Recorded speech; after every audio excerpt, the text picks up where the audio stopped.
Since the dawn of history, various extraordinary phenomena have been recorded as happening amongst human beings. Witnesses are not wanting in modern times to attest to the fact of such events. Even in societies living under the full blaze of modern science, the vast mass of such evidence is unreliable, as coming from ignorant, superstitious, or fraudulent persons. In many instances, the so-called miracles are imitations. But what do they imitate? It is not the sign of a candid and scientific mind to throw overboard anything without proper investigation. Surface scientists, unable to explain the various extraordinary mental phenomena, strive to ignore their very existence. They are, therefore, more culpable than those who think that their prayers are answered by a being or beings above the clouds, or than those who believe that their petitions will make such beings change the course of the universe.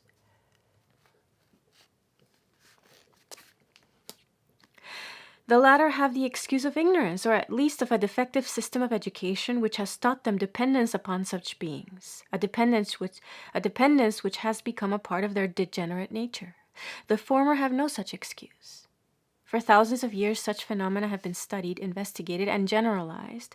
The whole ground of the religious faculties of man has been analyzed, and the practical result is the science of Raja Yoga.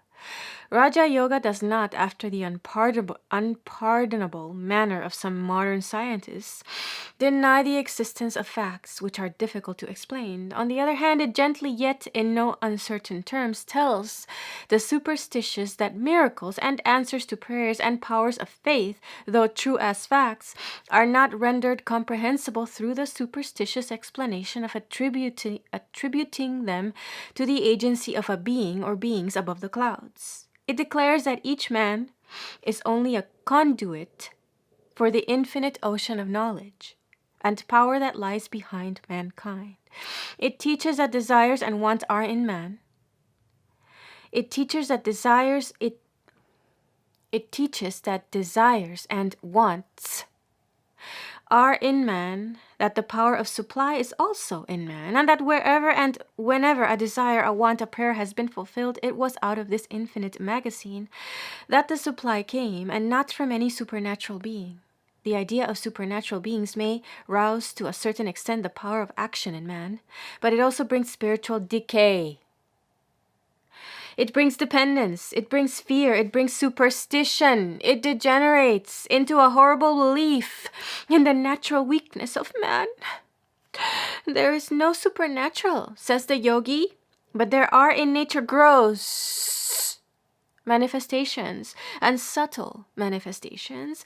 The subtle are the causes, the gross the effects. The gross can be easily perceived by the senses, not so the subtle. The practice of Raja Yoga will lead to the acquisition of the more subtle perceptions. All the orthodox systems of Indian philosophy have one goal in view, the liberation of the soul through perfection. The method is by yoga. The word yoga covers an immense ground, but both the Sankhya and the Vedanta schools point to yoga in some form or other. The subject of the present book is that form of yoga known as Raja Yoga. The aphorisms of Patanjali are the highest authority on Raja Yoga and form its textbook. The other philosophers, though occasionally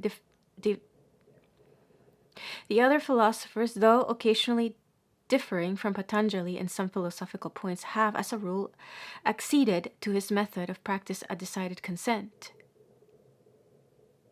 The first part of this book comprises several lectures to classes delivered by the present writer in New York. The second part is a rather free translation of the aphorisms, sutras of Patanjali, with a running commentary. Effort has been made to avoid technicalities as far as possible and to keep to the free and easy style of conversation.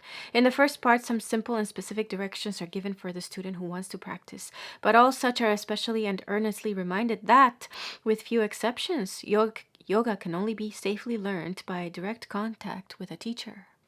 If these conversations succeed in awakening a desire for further information on the subject, the teacher will not be wanting.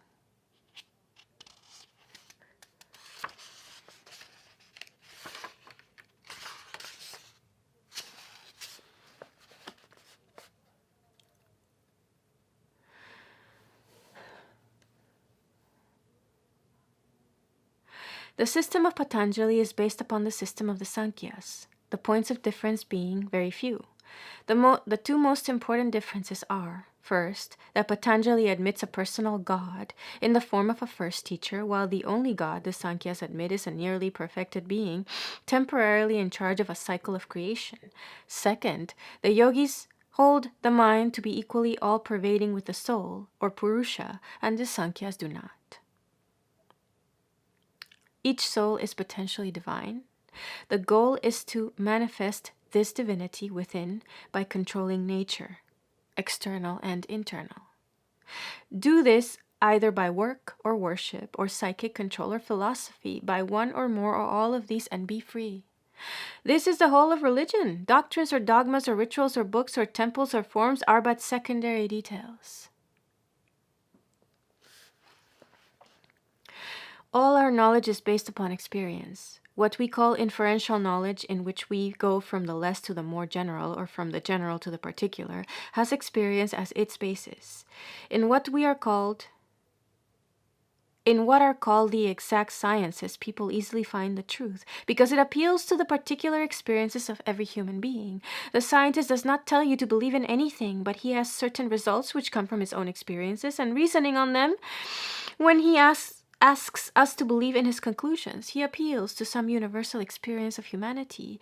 In every exact science there is a basis which is common to all humanity, so that we can at once see the truth, or the fallacy of the conclusions drawn therefrom. Now the question is, has religion any such basis or not? I shall have to answer the question both in the affirmative and in the negative. Religion, as it is generally taught all over the world, is said to be based upon faith and belief, and in most cases consists only of different sets of theories. And that is the reason why we find all religions quarreling with one another. These theories, again, are based upon belief. One man says there is a great being sitting above the clouds and governing the whole universe, and asks me to believe that solely on the authority of his assertion. In the same way, I may have my own ideas, which I am asking others to believe. And if they ask a reason, I cannot give them any. This is why religion and metaphysical philosophy have a bad name nowadays.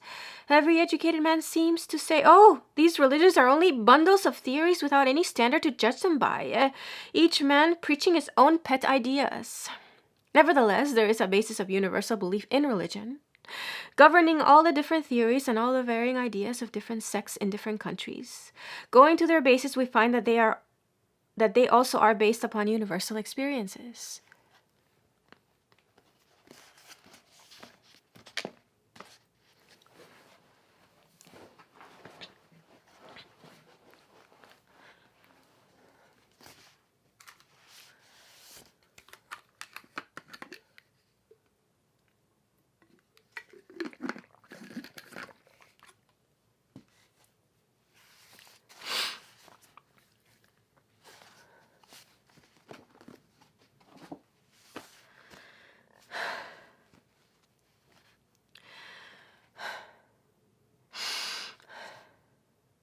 In the first place, if you analyze all the various religions of the world, you will find that these are divided into two classes, those with a book and those without a book.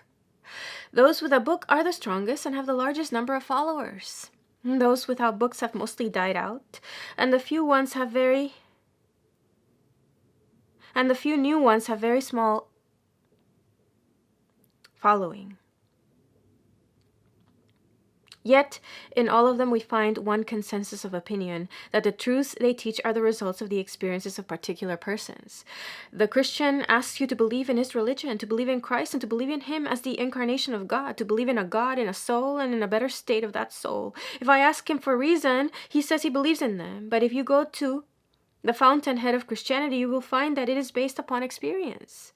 Christ said he saw God. The disciples said they felt God, and so forth. Similarly, in Buddhism, it is Buddha's experience. He experienced certain truths, saw them, came in contact with them, and preached them to the world. So with the Hindus. In their books, the writers, who are called rishis, or sages, declare they experienced certain truths, and these they preach. Thus, it is clear that all the religions of the world have been built upon that one universal and adamantine foundation of all our knowledge, direct experience. The teachers all saw God. They all saw their own souls. They saw their future. They saw their eternity. And what they saw, they preached.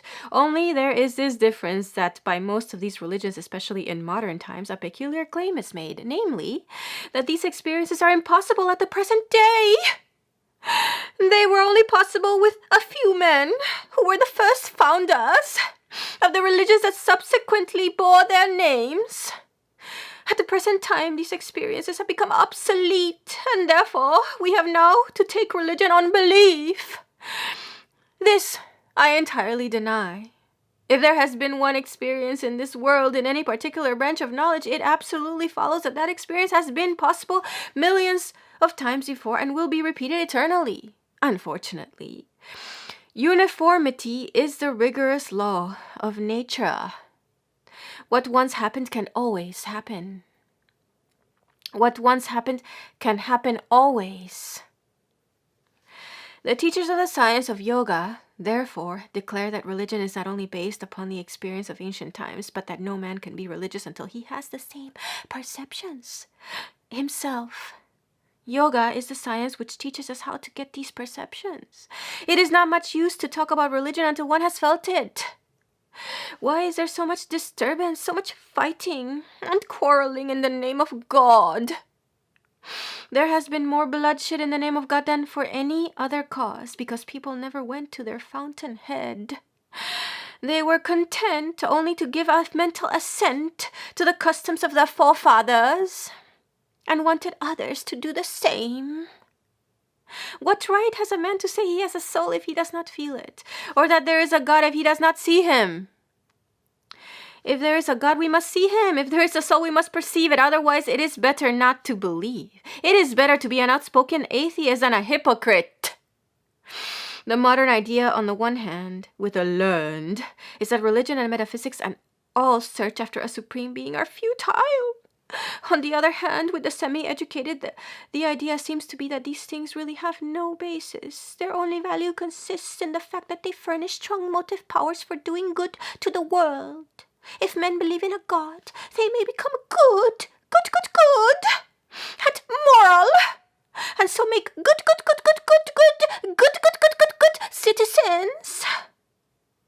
We cannot blame them for holding such ideas, seeing that all the teaching these men get is simply to believe in an eternal rigmarole of words, without any substance behind them.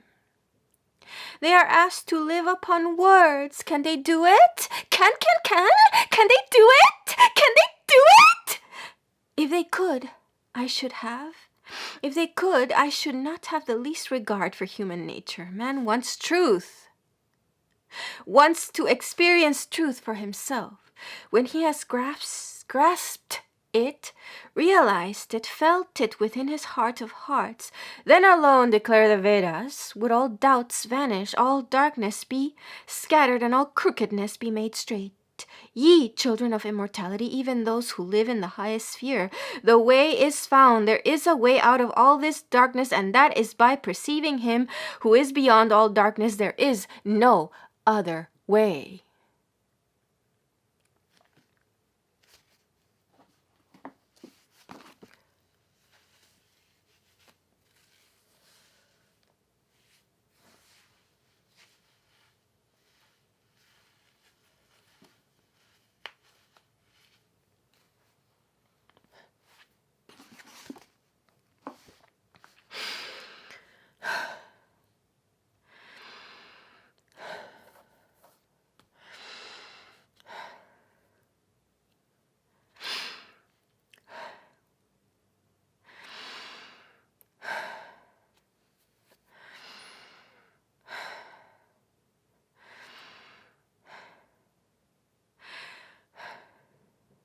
The science of Raja Yoga proposes to put before humanity a practical and scientifically worked out method of reaching this truth. In the first place, every science must have its own method of investigation. If you want to become an astronomer and sit down and cry, "Astronomy! Astronomy!" it will never come to you. The same with chemistry.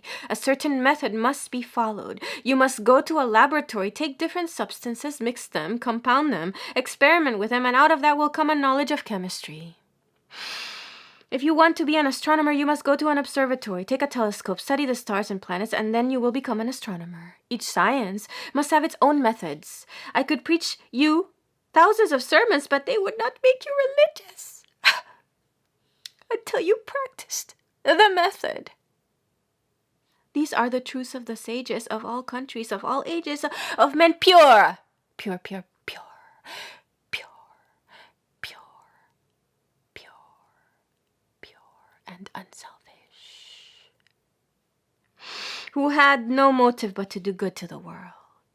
They all declare that they have found some truth higher than what the senses can bring us, and they invite verification. They ask us to take up the method and practice honestly, and then, if we do not find this higher truth, we will have the right to say there is no truth in the claim.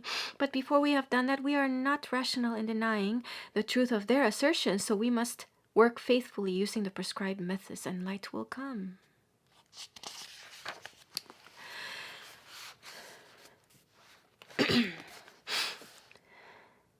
In acquiring knowledge, we make use of generalizations, and generalization is based upon observation. We first observe facts and generalize, and then draw conclusions or principles. The knowledge of the mind, of the internal nature of man, of thought, can never be had until we have first the power of observing the facts that are going on within. It is comparatively easy to observe facts in the external world, for many instruments have been invented for the purpose. But in the internal world, we have no instrument to help us. Yet we know we must observe in order to have a real science. Without a proper analysis, any science will be hopeless, mere theorizing, and that is why all the psychologists have been quarreling among themselves since the beginning of time, except those few who found out the means of observation. The science of Raja Yoga, in the first place, proposes to give us such a means of observing the internal states.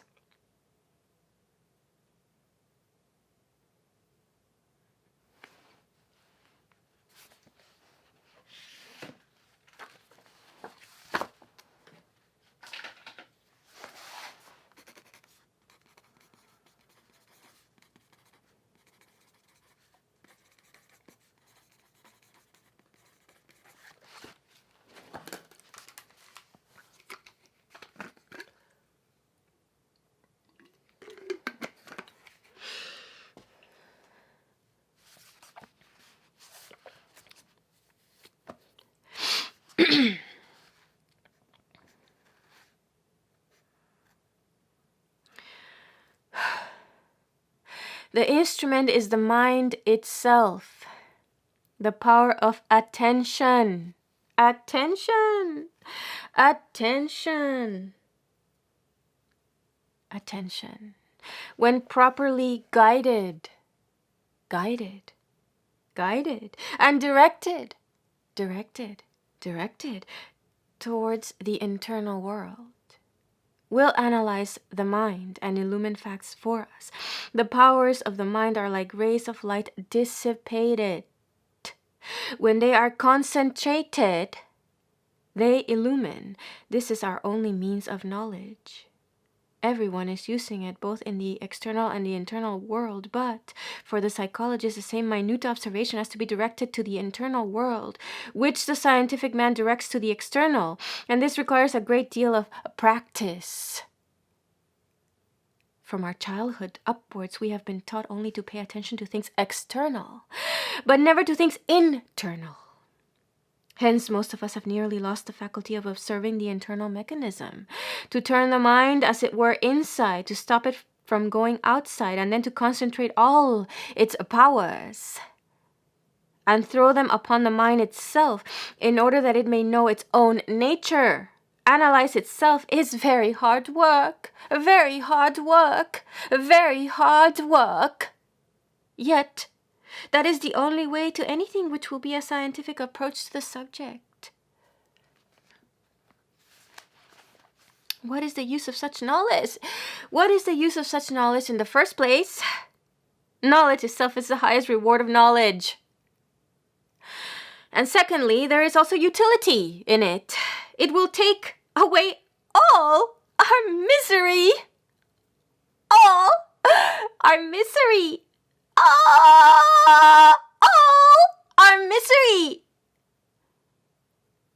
When by analyzing his own mind, man comes face to face, as it were, with something which is never destroyed, something which is by its own nature eternally pure and perfect. Pure, pure, pure and perfect. Pure and perfect. Pure and perfect. He will no more be miserable, no more happy, no more unhappy.